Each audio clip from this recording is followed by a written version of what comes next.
Evening guys. आज की जो सीरीज हम स्टार्ट करने वाले हैं या फिर कहीं जो बुक हम स्टार्ट करने वाले हैं वो बहुत ही ज़्यादा इम्पॉर्टेंट और बहुत ही ज़्यादा इंटरेस्टेड बुक है ये, क्योंकि आपको अलग अलग तरीके से सोचने में मजबूर करती है। जिस भी एग्जाम में एक अप्लाइड रिसर्च मेथड, एक अप्लाइड नॉलेज आपके काम करती है, वहाँ पर इस तरीके की बुक बहुत ज़्यादा बेनिफिशियल होती है। इसी वजह से कहा जाता है कि अगर आप यूपीएससी के मेंस की तैयारी कर रहे हैं तो एक पर्टिकुलरली आपको अगर बुक पढ़नी है तो ये आपको बुक पढ़नी ही है, ठीक है। क्योंकि जो इसका लिखने का मेथड है या फिर जो जिस इंटरेस्टेड तरीके से ये बुक लिखी गई है वो बहुत ही ज़्यादा बेनिफिशियल है स्टूडेंट्स के लिए। वहीं पर यूजीसी नेट की अगर आप तैयारी कर रहे हैं, हिस्ट्री के अगर आप स्टूडेंट हैं, तो वहाँ पर ये बहुत ज़रूरी है कि आप हिस्ट्री, मॉडर्न इंडियन हिस्ट्री में ये बुक लगाएं ही लगाएं और मॉडर्न इंडियन हिस्ट्री में आप ये बुक पढ़ेंगे। और सिर्फ एक बार पढ़ने से काम नहीं होगा, इस बुक को आपको 2-3 बार पढ़ना पड़ेगा ताकि जो क्लियरिटी है, देखो एक बार पढ़ेंगे, एक बार पढ़ने पर आपको बहुत अच्छी तरीके से समझ नहीं आएगी। एटलीस्ट आप इसे 2 बार पढ़िए ताकि जितनी भी क्लियरिटी है, जितनी भी चीजें हैं आपके सामने बिल्कुल क्लियर हो जाए, और जितनी बार आप इस बुक को पढ़ेंगे उतना ही आपका इंटरेस्ट बिल्ड होगा, ठीक है ना। तो अगर आप यूपीएससी के स्टूडेंट हैं तब भी आपको ये बुक पढ़नी चाहिए। यूजीसी नेट के हैं, मास्टर हिस्ट्री मास्टर्स के स्टूडेंट हैं, अगर आप बीपीएससी की तैयारी कर रहे हैं, यूपीपीएस की तैयारी कर रहे हैं, किसी भी बड़े गवर्नमेंट एग्जाम की तैयारी कर रहे हैं जहाँ पर जो हिस्ट्री है वो अप्लाइड हिस्ट्री, मतलब कि रट्टाफिकेशन के बिहाफ पर नहीं बल्कि आपको अप्लाई करनी होती है, ठीक है। तो उस जगह पर ये बहुत ही ज्यादा बेनिफिशियल है। सीधे सीधे क्वेश्चंस यहाँ से लिए जाते हैं और आपको उसका आंसर करने का कहा जाता है। अगर आप यूपीएससी मेंस के भी क्वेश्चंस उठाएं या फिर यूजीसी नेट के भी क्वेश्चंस उठाएं तो यहाँ से या फिर बहुत सारे क्वेश्चंस यहाँ से लिए जाते हैं और आपको आंसर करने के लिए बोला जाता है, ठीक है। ये बुक इस वजह से बहुत ज्यादा बेनिफिशियल है क्योंकि ये आपको कोई भी एक व्यू आपके ऊपर नहीं थोपती,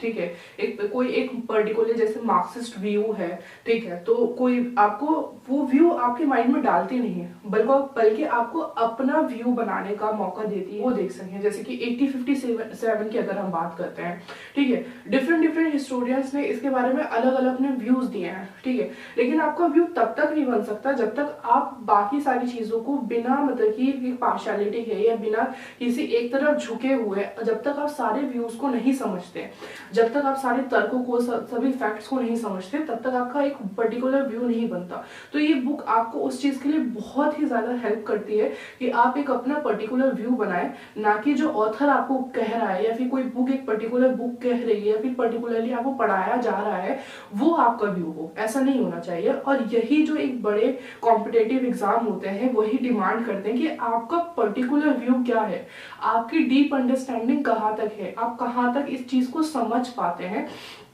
तो वो इसी से रिलेटेड होता है। तो हम बुक को स्टार्ट करते हैं, देखते हैं कौन कौन सी कॉमन चीजें हैं जो कि इस बुक में है और बाकी बुक्स में भी है, और वो कौन सी चीजें हैं जो पर्टिकुलरली इस बुक को स्पेशल बनाती हैं, अलग बनाती हैं और आपको ये बुक पढ़ने के लिए और ज्यादा उभारती है कि हाँ इस बुक को पढ़ना चाहिए। तो आज की क्लास स्टार्ट करते हैं। कंप्लीट ये सीरीज करी जाएगी। आज इंट्रोडक्शन भी, यहाँ पे इंट्रोडक्शन की क्लास है। इस बुक का रिव्यू हम लेने वाले हैं या फिर समरी इस बुक की हम लेने वाले हैं कि इस बुक में क्या क्या है। बाकी 1-1.5 महीने में हम इस बुक को कंप्लीट करने वाले हैं।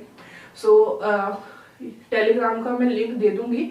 अगर देखिए आपके लिए बेनिफिशियल होगा कि अगर आप एक बार वीडियो देखें, वीडियो देखने के बाद आप एक रीडिंग लें, ठीक है ना। जैसे अगर समरी की आज बात करी जा रही है तो आप एक बार समरी को पढ़ें, ठीक है, सारांश को पढ़ें या फिर कहें एक इंट्रोडक्शन जो दिया हुआ होता है बुक में फर्स्टली उसको पढ़ें, तो आपके माइंड में क्लैरिटी होगी कि हाँ ये बुक किस बारे में डिमांड कर रही है, बुक किस बारे में कह रही है, ठीक है। जो भी, जैसे मैं दिल्ली यूनिवर्सिटी की क्योंकि स्टूडेंट रही हूँ तो हमारी प्रोफेसर बार बार इस चीज पे बहुत ज्यादा फोकस करते थे कि आप इंट्रोडक्शन को जरूर पढ़ें, आप समरी को जरूर पढ़ें, आपकी क्लैरिटी जरूर होनी चाहिए बुक क्या डिमांड कर रही है, ठीक है। तो मैं भी आप लोगों से ये बोलना चाहूंगी कि टेलीग्राम ग्रुप को ज्वाइन कर लीजिए।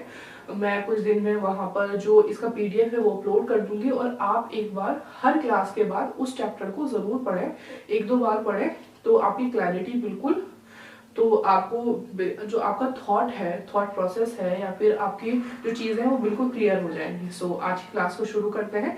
प्लीज चैनल को सब्सक्राइब कर लीजिए ताकि आगे आने वाली सभी वीडियोस आपको मिल सके, ठीक है।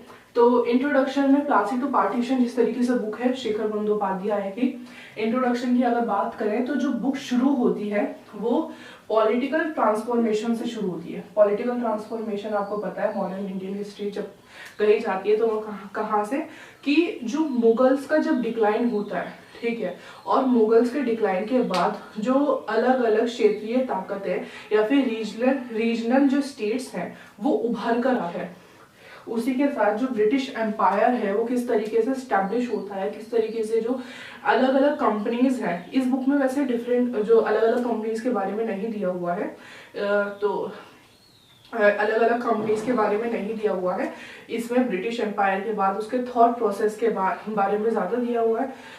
कि अलग अलग जो कंपनीज है वो आती हैं और किस तरीके से वो स्टैब्लिश होती हैं, ब्रिटिश किस तरीके से अपना एम्पायर जो है वो इंडिया में स्टैब्लिश करता है। तो मॉडर्न इंडियन हिस्ट्री शुरू ही यहाँ से होता है कि मुगल्स का डिक्लाइन होगा, फिर रीजनल पावर्स आएंगी, रीजनल पावर्स के साथ साथ जो ब्रिटिश एम्पायर है वो साथ साथ चलेगा, ठीक है, और वो अपने पावर को स्टैब्लिश करेगा। 1757 आएगा, 1757 आएगा, बैटल ऑफ प्लासी होगा, फिर बैटल ऑफ बक्सर होगा, और बैटल ऑफ बक्सर के बाद जो आपका जो एम्पायर है वो ब्रिटिश एम्पायर है वो स्टैब्लिश हो जाएगा इंडिया में। तो इस तरीके से ये भी बुक वहाँ पर सिमिलर तरीके से स्टार्ट होती है। वो सारी फर्स्ट चैप्टर में सारी चीज़ें बताई गई हैं। फर्स्ट चैप्टर जब हम स्टार्ट करेंगे तो इन सारी चीज़ों को डिटेल्स में पढ़ेंगे। फिर सेकंड पॉइंट, ठीक है, रीजनल पावर्स है। रीजनल पावर्स में कौन कौन सी है आपको पता होगा। बेसिकली हम 3 तरीके से इसे बांटते हैं।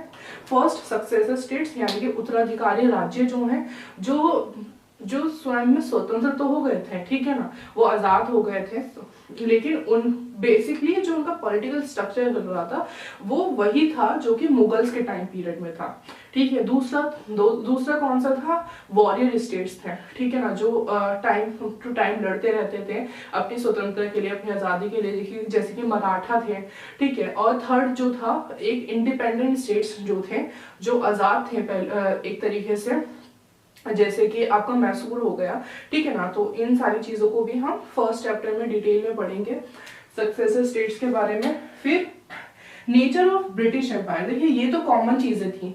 पॉलिटिकल ट्रांसफॉर्मेशन आप सतीश चंद्र को पढ़ेंगे, आपको वहां पे भी पॉलिटिकल ट्रांसफॉर्मेशन मिलेगा। आप स्पेक्ट्रम पढ़ेंगे, वहां पर भी आपको पॉलिटिकल ट्रांसफॉर्मेशन मिलेगा। और बेसिकली हर बुक में आपको ये सारी चीजें मिलेंगी ही मिलेंगी।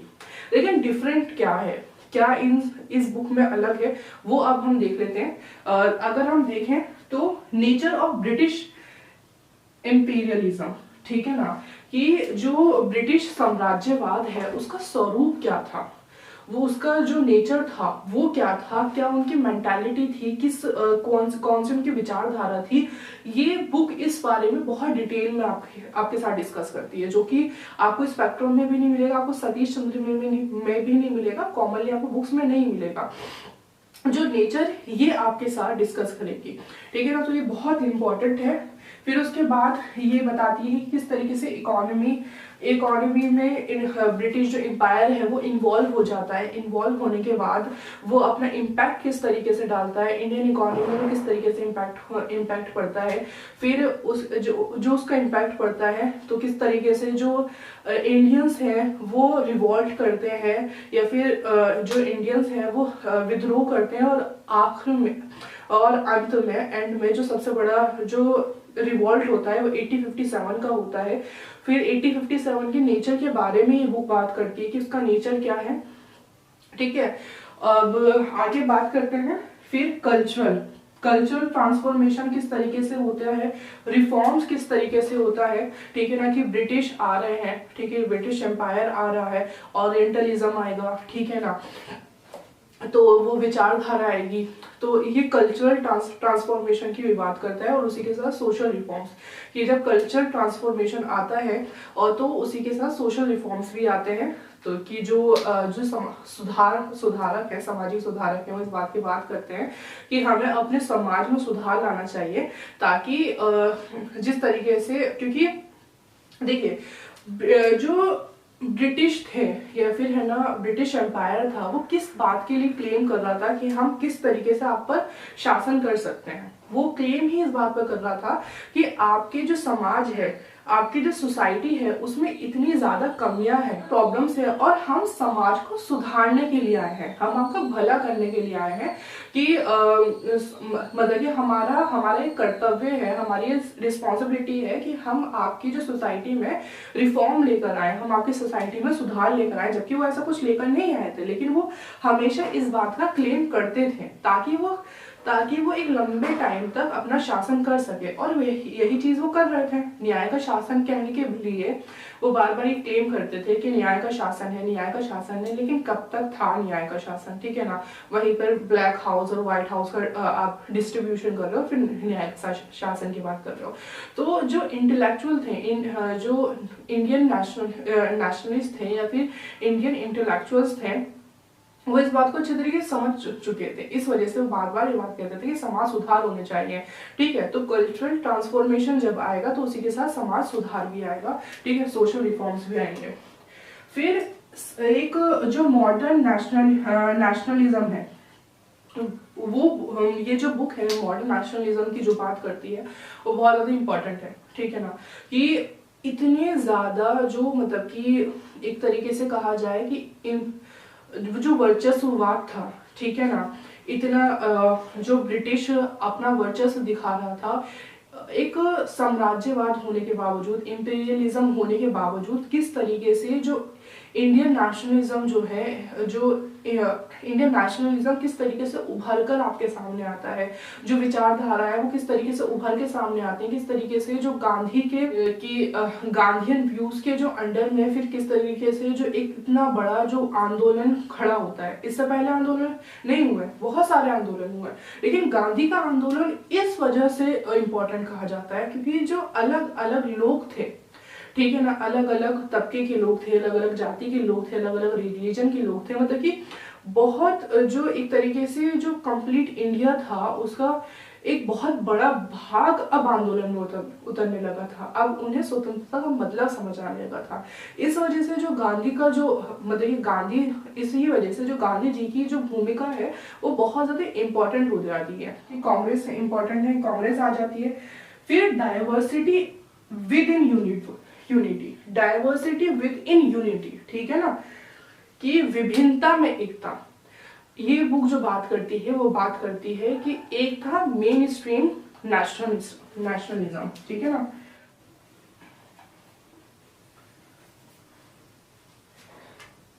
था मेन स्ट्रीम नेशनलिज्म, ठीक है। ये किसके अंडर में था? कांग्रेस।